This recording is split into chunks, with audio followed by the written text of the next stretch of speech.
오랜 개발 노력 끝에 한국 무기의 우수성이 전 세계에서 인정받기 시작했습니다. 최근 수출 계약이 잇따르면서 올해 방산 수출 분야에서 세계 5위권 진입도 가능해 보입니다. 최근 한국산 무기가 사랑받기 시작하면서 천궁에 관한 전 세계의 관심도 높아지고 있다. 한국형 패트리엇이라고도 불리는 천궁. 탄도미사일까지 요격할 수 있는 성능을 자랑하는 천궁은 러시아와 서방의 기술이 도입되어 개발된 첨단 방공체계로 알려져 있다. 대한민국이 천궁을 개발하게 된 배경과 과정은 무엇이며 전 세계는 왜 천궁에 주목하는 것일까? 뉴스멘터리 전쟁과 사람에서는 대한민국의 영공을 지키는 천궁에 관해 자세히 알아본다.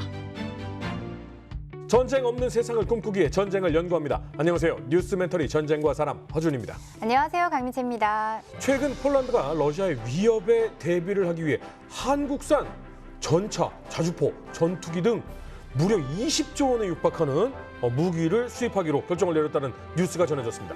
네, 또 폴란드는 이 대한민국의 천궁2 요격 미사일 수입에도 큰 관심을 보이고 있다고 알려져 있는데요. 오늘은 대공 미사일과 관련해서 얘기를 나눠보겠습니다. 먼저 엄종선 당장님, 태상우 기자님 모셔보겠습니다. 안녕하세요. 반갑습니다. 안녕하세요. 안녕하세요.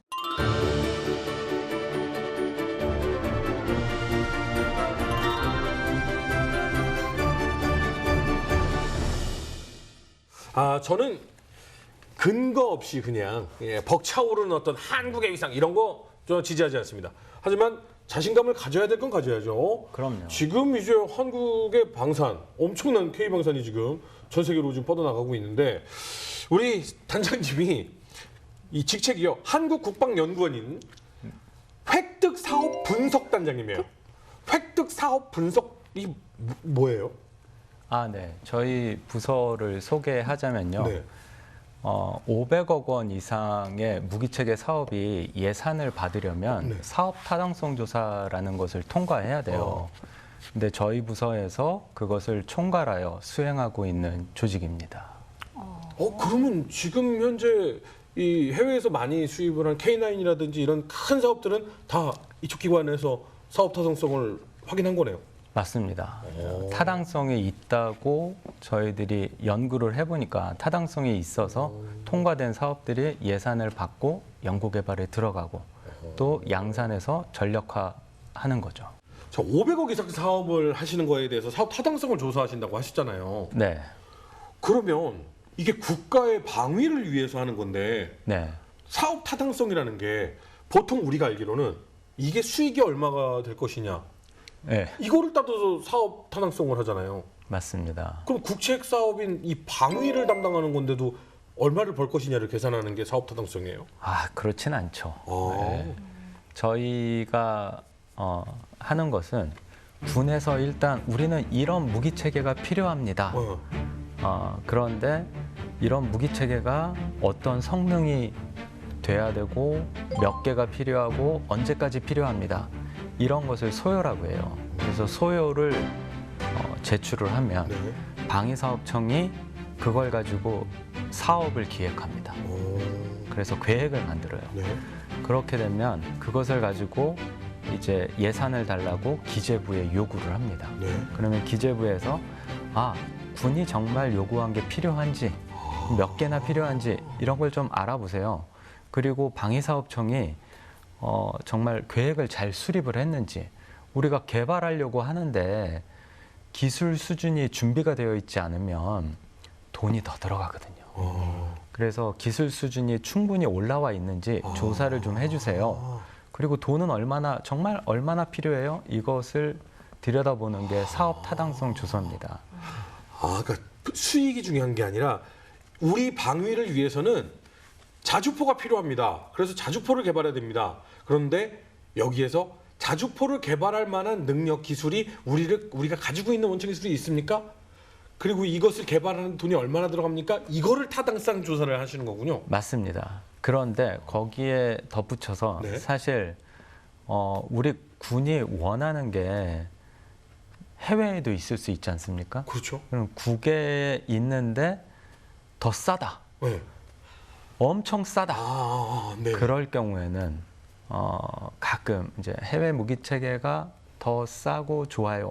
필요라고 할 수도 있고요. 아, 근데 군이 우리 너무 위협이 커요 할 때는 우리가 근데 기술 수준이 준비가 안 돼 있을 수도 있잖아요. 네. 그럴 때는 어쩔 수 없이 도입을 하기도 합니다. 수입 평가도 하시는군요. 네.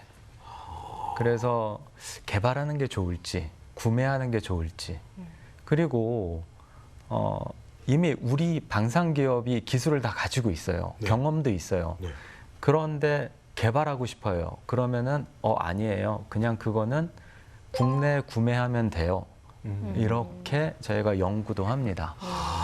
그러니까 살짝 있는 기술 가지고 저희가 개발할 테니 돈 주세요라고 하면 있어요. 갖다 쓰세요. 맞아요. 아이, 이것까지도. 네.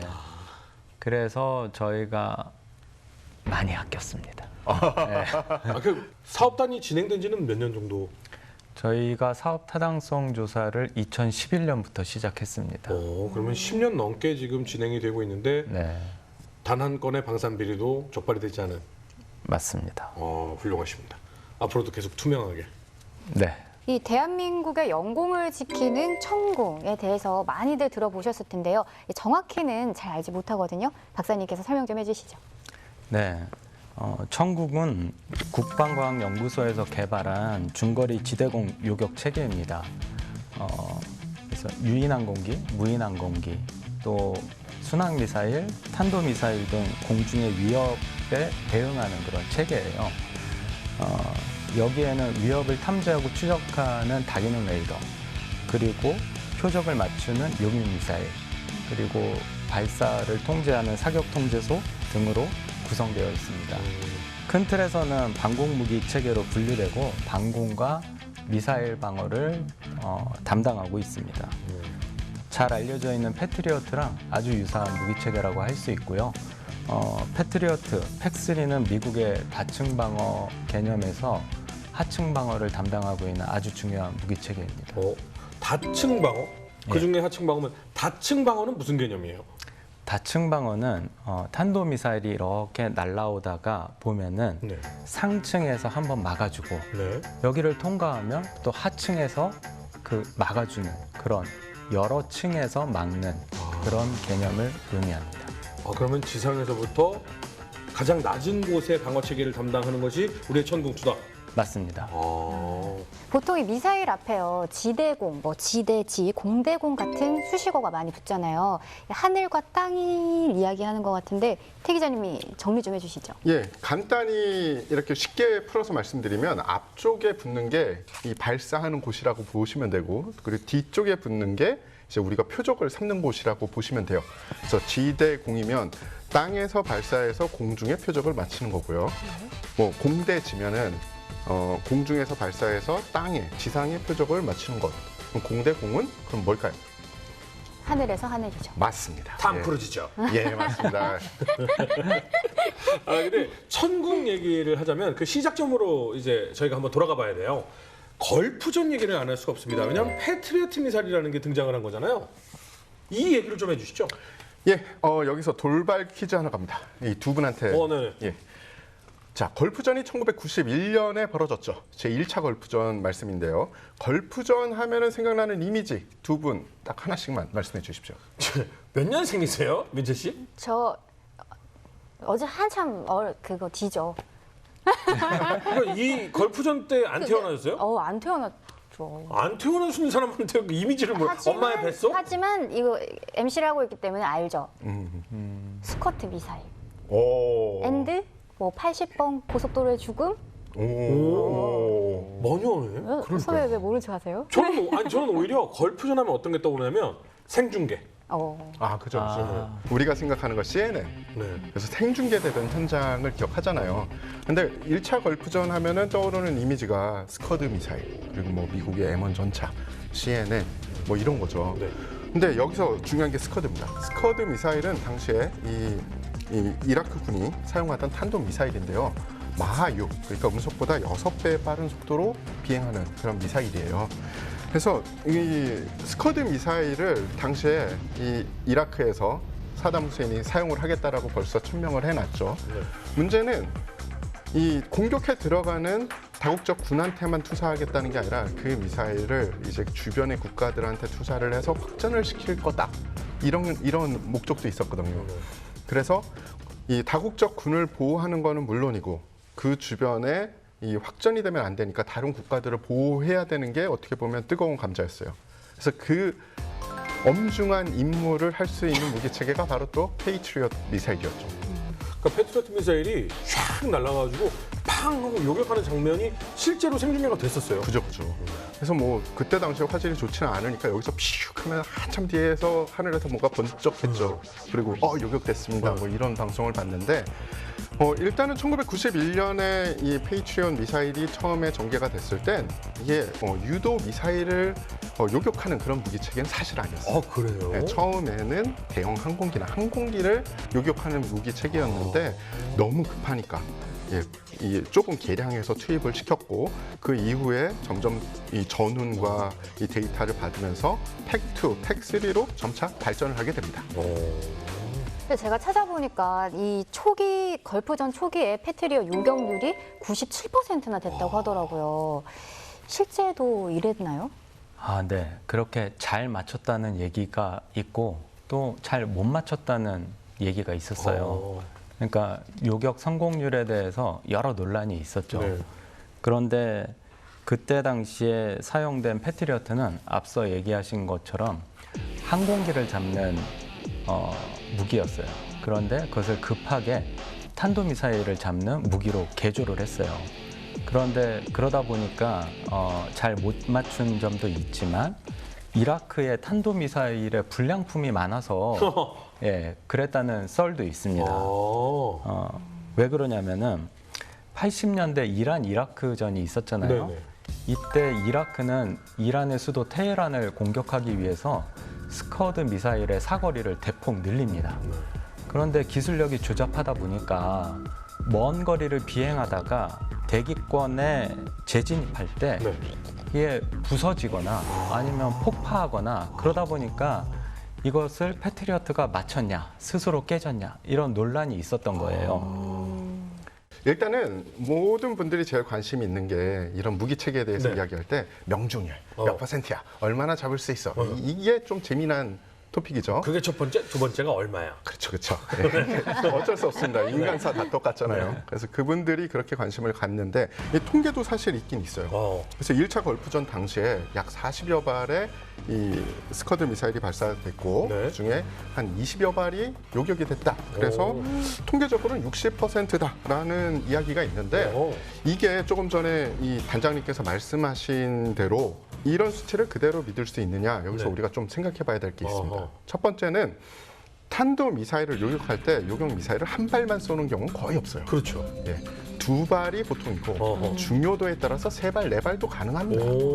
그렇기 때문에 이거를 한 발에 맞추느냐 이거 의미 없어요. 그래서 그때 당시에도 언론사마다 네. 그냥 자신들이 어떻게 할지 모르잖아요. 무기 전문가도 아니고. 네네. 그래서 그래 그럼 발사된 탄수에 비해서 이 요격 미사일 탄수를 해가지고 그럼 이게 명중률인가? 그래서 되게 상이해요. 기록이.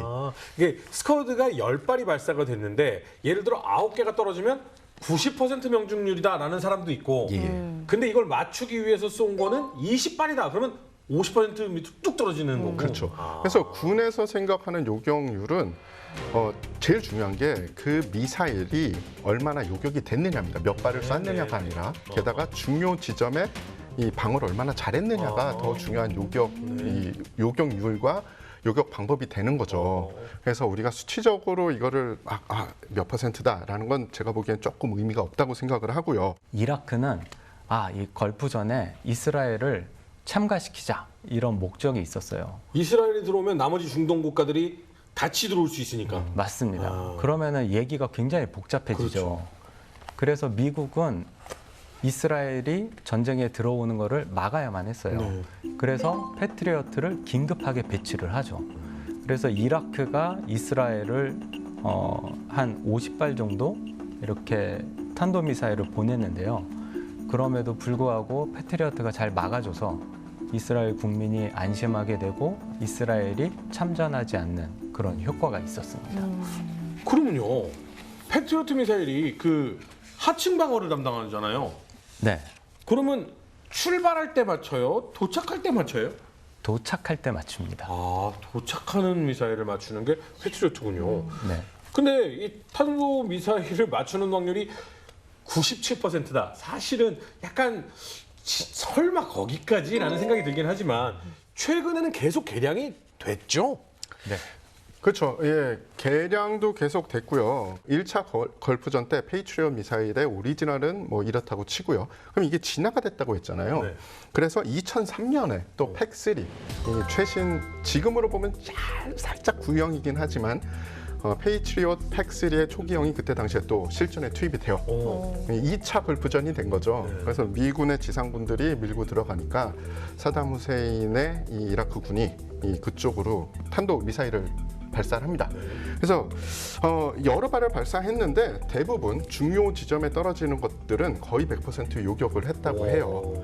그리고 다른 미사일들은 그러면 왜 놓쳤느냐 이런 질문이 나오잖아요. 명중률이 좋지 않아서 정확도가 좋지 않아서 어차피 부대원들이 없는 지역으로 미사일이 날아가는 거 그거 요격할 필요 없죠. 안 맞춘 거군요. 왜 미사일 한 발이 얼만데. 맞아요. 예, 그래서 그런 건 그냥 내버려 뒀고. 그런데 이런 거를 다 수치적으로 계산하면 우리가 지금 이야기하는 진짜 요격률, 명중률과는 엇나가게 되는 거죠. 아니 그러면 이 정도로 진화한 패트리엇 미사일을 우리나라는 그냥 배치를 해도 됐을 것 같은데 천궁이라는 지대공 미사일을 만들어낸 거거든요. 왜 만든 거예요? 자, 지금 이제 좀 생각을 해보면 저희가 옛날에 그 국군의 날 행사를 보면 네. 뭐 전차 자주포 이런 거 우리가 아는 거니까 상관이 네. 없는데 이상한 미사일 같은 거를 트럭 뒤에 매달고 나서 지나가죠. 그 미사일을 얼마나 오래 봤는지 기억나시나요? 민체 시대에는 없어요.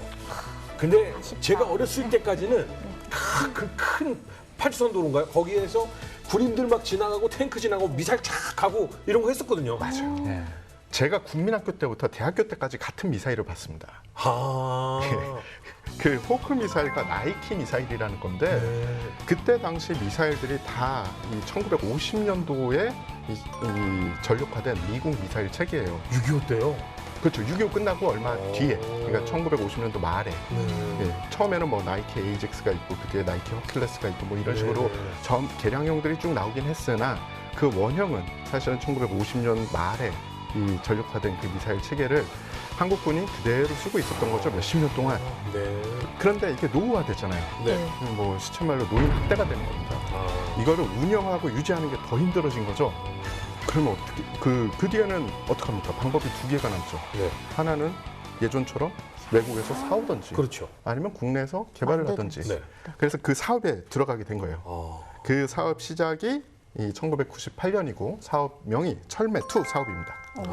근데 요 시기가 정말 요 아주 재미난 시기예요. 1998년이 네. 일단은 1991년에 어떤 일이 있습니까? 91년? 구소련이 해체되고 맞습니다. 냉전이 끝나요. 맞아요. 오늘 너무 잘 맞히시는데요. 대본에 있네요. 짱구처럼. 네. 순간적으로 아틀란타 올림픽이 그쯤이었는데. 맞아요. 예. 그때 구소련이 해체가 돼요. 근데 이게 우리랑 무슨 상관이야? 이게 도대체 이 철매2 사업과 무슨 상관이야라고 생각하실 수가 있는데 사실은 이런 요격 미사일이나 이런 무기들을 전략 무기라고 합니다. 국가가 정말 이건 우리만 가져야 돼. 이 심지어 동맹국한테도 줄 수 없어. 이런 게 바로 전략 무기인데 네. 당시에 구소련이 해체가 되고 러시아가 이제 신생 러시아가 됐죠. 그 뒤에 군축이 일어납니다. 돈이 없으니까. 네. 그러면 그 방대해졌던 방산기업들 그리고 기술력을 가지고 있던 구소련의 방산기업들이 어떻게 하겠습니까? 도산만. 뭐 도산이 됐든 아니면 새로운 거를 개발하려면 돈이 필요하죠. 그렇죠. 그럼 파트너가 필요했는데 딱 이때 이 한국에서 돈을 싸들고 우리 같이 뭐 한번 해봅시다. 이렇게 해서 이 소련의 우수한 방공 시스템과 시스템을 저희가 받아들일 수 있는 그 문이 열리게 된 거예요. 그런데 또 대한민국이 누굽니까? 어떤 국가입니까? 대한민국의 장점 중에 하나는 그냥 원형대로 카피하는 게 아니라 원형에서 발전을 시키죠. 근데 대한민국의 또 다른 장점은 최강, 그러니까 세계 최강의 군대를 가지고 있는 미국과 동맹이라는 거죠. 네.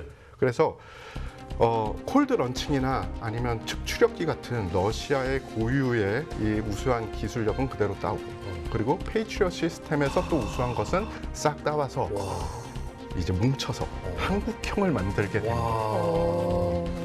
아, 그 이게 동서에서 동시에 받아서 우리 거를 만들기 시작했군요. 맞아요.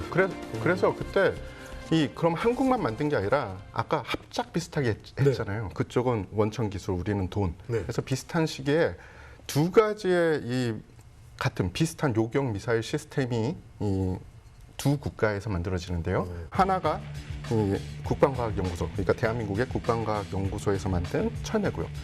또 다른 하나는 러시아의 알마즈 안테이사, 그러니까 우리와 합작했던 그 러시아 회사에서 만든 S350E라는 미사일이에요. 지금 한참 이 우크라이나 전쟁 관심 있으신 분들이 보면 S300으로 러시아군 이 공군기를 요격했다 이런 이야기가 나오잖아요.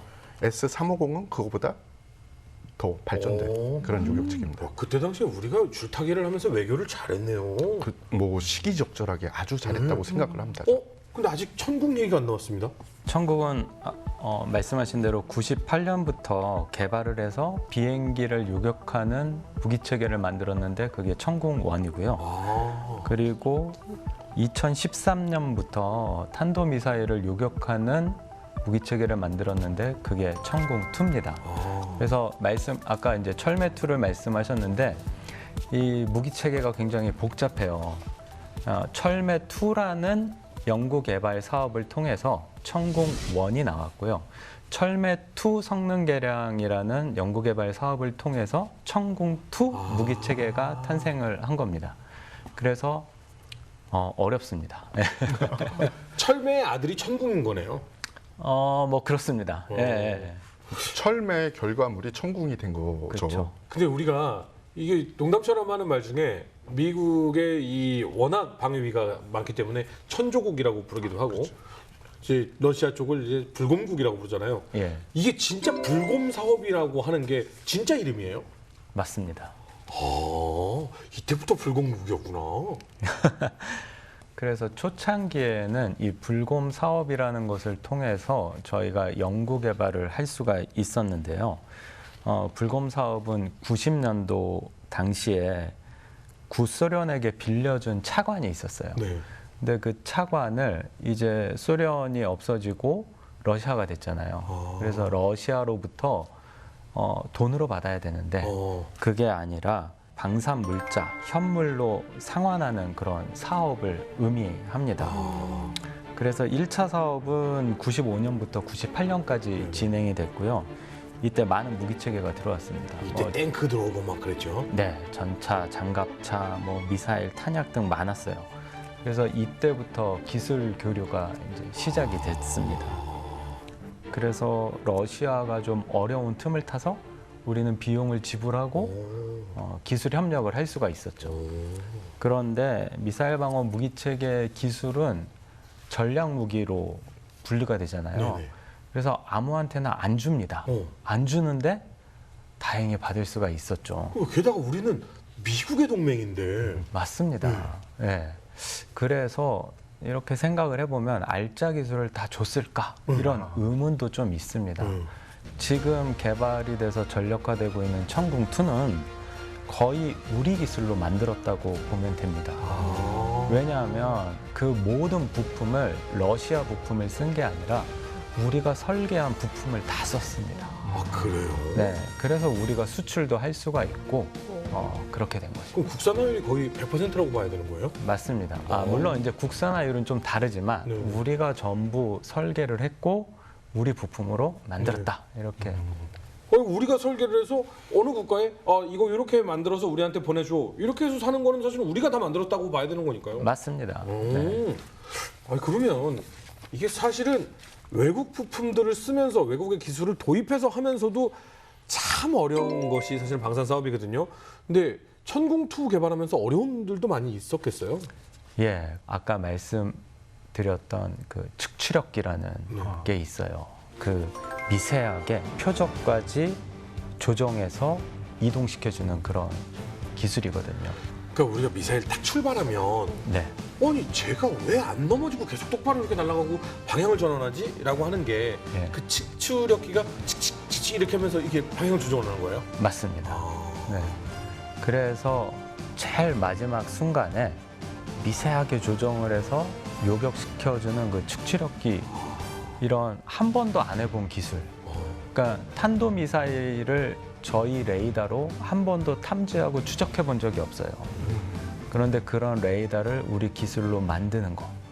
그렇게 한 번도 해보지 않은 것을 해내는 게 너무 어려웠다고 합니다. 그럼 그 측추력기가요. 네. 밑으로는 막 불꽃이 나오면서 이제 날아가잖아요. 네. 그럼 측추력기는 바람처럼 이렇게 불어서 움직여요? 아니면 여기서 나가는 에너지를 이렇게 이쪽 왼쪽 오른쪽 이렇게 조절해서 나눠서 쓰면서 움직여요? 밑으로 나오는 거랑 네. 분리되어 있다고 보시면 돼요. 아 이게 다른 에너지예요? 네. 소형 로켓이 들어가 있어서 맞추려고 했는데. 네. 거기서 이렇게 분출을 해서 방향을 조정하는. 진짜 미세한 기술이겠네요. 예, 굉장히 수학적으로 알고리즘이 굉장히 오. 복잡합니다. 그러면 지금 우리가 미국의 패트리엇 기술도 사실은 어느 정도는 우리가 동맹국으로서 좀 연구를 할 수 있었고 불검 사업을 통해서 물론 우리 기술이 정말 많이 들어가 있습니다만 어떤 이 러시아에게도 어느 정도의 기술을 이제 받아서 이 두 개를 합작으로 해서 우리 기술을 만들어낸 거잖아요. 천공은 이것만큼은 이제 훨씬 더 좋아 뭐 이런 거 있어요. 무엇보다도 기술의 신뢰성을 들고 싶습니다. 신뢰도. 네, 왜냐하면 우리가 불검 사업을 통해서 러시아 무기 체계를 많이 받았잖아요. 근데 가동이 잘 안 된대요. 정비도 어렵고 운영 유지하는데 너무 힘들다고 해요. 그런 것만 준 건 아니겠죠? 그런 건 아니에요. 그런 건 아니에요. 좋은 아이디어였어요. 네. 당시에는 제일 좋은 무기 체계를 그래도 이렇게 선별해서 가져왔어요. 러시아군의 제일 좋은 무기 체계를. 제일 좋은 건데도 안 움직여. 그렇죠. 수상해. 그러니까 미국 무기 체계를 우리가 운영해 본 군의 경험, 그리고 우리 국가연 또 방산 기업 뭐 H414 여러분들 잘 아시는데 그런 최고의 기술진들이 힘을 합쳐서 만들어낸 아주 훌륭한 무기 체계라고 볼 수가 있습니다. 실제로 천공을 운영한 이 분들을 제가 인터뷰를 살짝 해봤거든요. 네, 이 운영을 해서 느낀 점 이런 점은 좀 보완 사항이 많아서 다 얘기를 못 하는데 보통 그렇게 신무기 체계를 받게 되면은 대부분 많은 분들이 이야기하는 게 남의 떡이 더 커 보여요. 페이트리엇이 낫다, 혹은 뭐가 낫다 이렇게 얘기를 하는데 이 천공은 좀 그렇지 않더라고요. 오. 오히려 그분들이 이런 것까지 있었을 줄은 몰랐다, 오. 놀랐다라는 오. 이야기를 많이 합니다. 그러면 여기서도 우리가 중요한 게 하나 있지 않습니까? 발당 가격이 예. 2배, 3배 천공이 더 비싸면 당연히 그래야 되는 건데 가격이 비슷한데 성능이 좋으면 우리께 더 좋은 거잖아요. 그럼요. 네. 가격은 어떻게 돼요? 가격은 정확하게 말씀드릴 수는 없고 에이, 그걸 저희가 뭐 몇십만 원인지 뭐 그게 궁금한 건 아니에요. 뭐 네. 쉽게 얘기하면 패트리어트의 레이더가 있어요. 네. 그 레이더 한 대 값이면 우리 천공 포대 전체를 살 수가 있어요. 와, 어마어마하죠. 네. 많이 팔리는 이유가 있네요. 예. 그러면 천공은 우리 군에 배치돼서 운영이 되고 있는 거죠? 맞습니다. 예, 2015년부터 배치가 됐고요. 그런데 아주 중요하면서도 잘 알려진 이야기는 2016년에 서북 도서 지역에 이 배치가 돼서 전력화된 그 이야기가 중요한데, 자 여기서 왜 서북 도서 지역이냐? 여기가 굉장히 중요한 포인트입니다. 서북 도서는 이 북서로는 중국 쪽을 이제 중국 쪽에서 뭔가 날라오면 요격할 수 있는 그런 요충지고요. 또 북이랑 동쪽으로는 북한 쪽을 또 경계할 수 있는 네. 그런 아주 요충지죠. 네. 그래서 최신 무기들이 만들어지면 대부분 서북 도서 지역에 배치가 됩니다. 생명도 뭐 이런 쪽. 그렇죠. 그래서 K9 자주포니 뭐 이런 무기 체계, 새로운 무기 체계가 나오면 전력화되면 대부분 서북 도서 쪽에 이게 배치가 될 정도였어요. 천공처럼 이런 무기 얘기를 들으면 뭐 속도냐, 고도, 사거리 등의 재원도 참 궁금한데요. 이 천공 1과 천공 2의 차이가 또 있나요? 네. 그 재원은 비밀이라서 제가 누설하면 잡혀갑니다. 이거 문제 씨 어떻게 구속시킬까요? 아니 아이고야. 물어보시기만 했기 때문에 아직까지는 괜찮고요. 천공원은 아까 말씀드린 대로 비행기를 요격을 합니다. 예, 순항 미사일도 요격을 하고요. 천궁2는 탄도미사일을 잡아요. 그래서 탄도미사일은 엄청 빠르잖아요. 그렇죠. 그래서 더 멀리서 잡아야 되기 때문에 레이더를 개량을 했어요. 그랬더니 천궁2를 기준으로 대항공기는 사거리 50km, 고도는 한 20km에서 잡을 수가 있고요. 대탄도탄은 고도 15km 전후에서 요격을 합니다. 속도는 마 4에서 5, 엄청 빠르죠. 그리고 레이더는 작은 탄도미사일 표적을 탐지하고 추적하기에 유리한 X밴드 레이더를 사용합니다. 사드 레이더 아시죠? 네. 사드 레이더도 X밴드입니다. 일단 천궁 1, 2가 이제 뭐 물론 역할은 다릅니다만 천궁 2는 탄도미사일까지 잡을 수 있기 때문에 비행기는 당연히 뭐 잡을 수 있는 능력을 가지고 있는 건데 네. 가격 대비해서도 굉장히 저렴하게 배치가 돼 있잖아요. 이건 그냥 개인적인 궁금증인데 근데 사드는 왜 배치해요? 그 아까 박사님이 말씀하신, 아까 단장님이 말씀하신 거에 힌트가 있는데요. 다층 방어 체계잖아요. 네. 그러니까 일단은 적의 미사일이 정점을 찍고 다시 재진입을 해서 들어올 때, 그때가 종말 단계라고 합니다. 네. 종말 단계에서 우리가 어떤 한 부분, 한 고도에서만 요격을 할 수 있으면 우리에게 주어진 기회는 한 차례. 번이죠. 네. 그거를 놓치면 그냥 끝나죠. 맞는 거죠. 그래서 고고도부터 중고도, 하층부, 그러니까 고층부, 중층부, 하층부로 나뉘어서 일단은 3단계로 요격을 합니다. 제일 먼저 고고도에서 한번 잡고 거기서 만약에 놓치거나 아니면 그러니까 뭐 이렇게 생각할 수도 있어요. 만약에 적이 섞어 쏘면 네.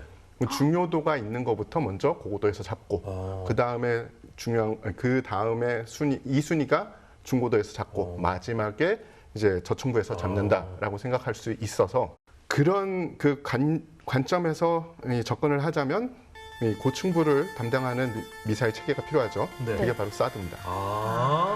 하층부 미사일이 천궁2고 고층부를 담당하고 있는 것이 사드군요. 예, 그리고 중간이 비잖아요. 네. 중간이 이 팩3. 지금 우리는 이미 이 팩3의 이 최후기형, 그러니까 최신형을 벌써 도입을 하고 있어요. 그렇게 되면 우리는 3층이 아니라 4층이 될 수도 있어요. 천궁, 페이트리엇 팩3, 그리고 천궁3, 그러니까 LSAM, 그리고 사드까지. 우리 요격 능력이 엄청나네요. 그런데 네. 여기서 조금 잡아드리면 패트리어트까지는 우리가 하층 방어 체계다 이렇게 아시면 될 것 같습니다. 네. 상층, 하층으로 나눌 때도 있고요. 상층 방어 체계를 보통 사드 이렇게 얘기하고 하층 방어 체계를 뭐 패트리어트, 천궁2. 그런데 우리가 그 사이에 이제 LSAM을 만들어냈잖아요. 그래서 LSAM은 또 중층. 근데 LSAM도 더 개량을 하면 이제 그 윗단까지 방어할 수 있죠. LSAM이 왜 LSAM이? LSAM이 롱셈입니다. 그러니까 장거리 지대공 무기 체계.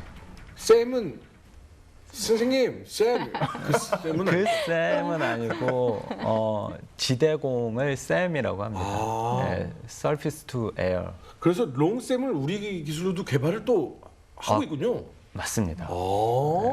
그러면 어떻게 보면 사실 굳이 상부, 하부, 상부, 중부, 하부 뭐 이렇게 나눈다기보다는 최고 고도에서는 어떤 것이 담당하고 그 다음 고도에서는 어떤 것이 담당하고 이런 식으로 굉장히 다층방이다라는 개념을 가지고 있는 게 좋겠네요. 맞습니다. 미국의 다층 방어는 어떻게 진행이 되나요? 예, 미국의 다층 방어를 말씀드리기 전에 탄도미사일이 이제 여러 단계가 있습니다. 상승 단계가 있고요. 그다음에 중간 단계가 있고 종말 단계가 있습니다. 요게 이제 우주 쪽으로 올라갔다가 떨어지잖아요. 맞습니다. 어느 정도 우주까지 올라가요? 사거리에 따라서 다른데요. 예, 보통 사거리의 4분의 1에서 5분의 1. 그러니까 1000km면은 한 250km, 300km까지 올라가고요. 예. 여기서 브라질까지 쏠라고 그러면 막 달까지 올라갔다 떨어져요. 그렇지는 않고 예, 한 2,000km 뭐 그 정도 올라가지 않을까 싶습니다. 그래서 미국의 다층 방어는 처음에 상승 단계도 연구를 했었는데 되게 어렵습니다. 왜냐하면 상승 단계는 빠르기 때문에 그래도 요즘에 좀 시도는 하고 있죠. 레이저로 하려고 하기도 하고 또 항공기를 날려서 하려고도 하고 있기는 하는데 지금 전력화되어 있는 거는 중간 단계. 중간 단계는 SM3 고도 뭐 90, 100 이상부터 요격하는 SM3가 중간 단계에서 한번 막아주고요. 그 다음에 종말 단계에서 상층부에서는 사드가 막아주고 하층부에서는 팩3가 담당하고 있습니다. 사실 야구에서도 보면 이 바운드 처리를 할 때 수비들이 최고점에 이르렀을 때 잡거나 최저점에서 떨어져서 튀어 올라올 때 잡을 때 가장 쉽게 바운드 처리가 된다. 그러니까 중간 단계에서 잡는 것이 어떻게 보면 날아오는 수평의 미사일을 잡을 수 있기 때문에 굉장히 효과적인 방어 시스템이 될 수도 있겠네요. 그렇습니다. 그러니까 중간 단계랑 상층 방어를 왜 하냐? 그것은 중간 단계에서 미사일을 맞추잖아요. 그러면은 어떤 이점이 있냐면은 굉장히 방어할 수 있는 영역이 넓어집니다. 중간 단계에서 맞기 때문에 상층에서 막아도 방어 영역이 어마어마하게 넓습니다. 그래서 사드가 밑에 있잖아요. 남부지방에 뭐 우리나라의 뭐 한 4분의 1 정도를 막아줄 수 있을 정도로 영역이 굉장히 넓습니다. 근데 하층 방어 체계는 그거보다는 좀 좁죠. 이렇게 파편 이런 것 때문에 그런 거예요?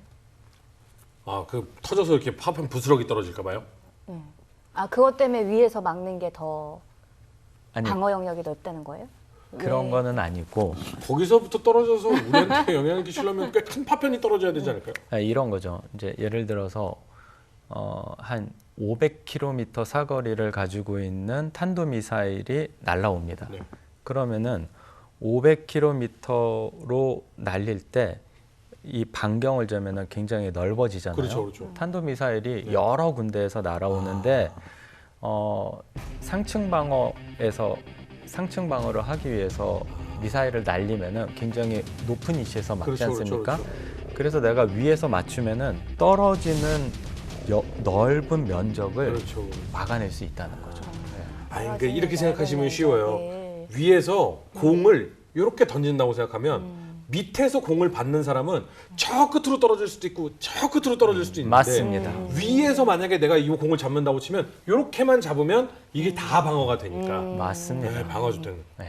근데 사실 제일 좋은 방어는 쏠 때 맞추면 쏘는 나라에 피해가 가게 되잖아요. 최고죠. 그거 빨리 개발해 주십시오. 노력하겠습니다. 어쨌든 저희가 오늘 이 천공을 비롯해서 우리나라에 있던 이 방산 체계에 대해서 쭉 한번 얘기를 듣고 있는데 가슴이 더 벅차오르지 않습니까? 근데 아쉽게도 오늘 이 시간은 여기까지입니다. 다음 이 시간에는요 천공토에 대해서 조금 더 깊고 자랑스러운 이야기들을 조금 더 많이 들어보는 시간을 갖도록 하겠습니다. 다음 이야기. 걸프 전쟁 당시 이라크 탄도미사일 요격에 성공한 패트리엇은 일약 스타돔에 오른다. 이후 북한 탄도미사일의 위협에 시달리던 한국도 국산 탄도미사일 요격 체계인 천궁을 개발한다. 최근 아랍에미리트와 4조 원대 수출도 성사되면서 천궁은 K무기의 대표주자로 떠오르고 있는데 한국형 패트리엇인 천궁의 성능과 향후 발전 방향은 무엇인가? 대한민국의 영공을 수호하다. 천궁 2부. 많은 시청 바랍니다. 뉴전사를 시청해 주셔서 감사드립니다. 유익한 시간 되셨다면 구독과 좋아요 부탁드립니다.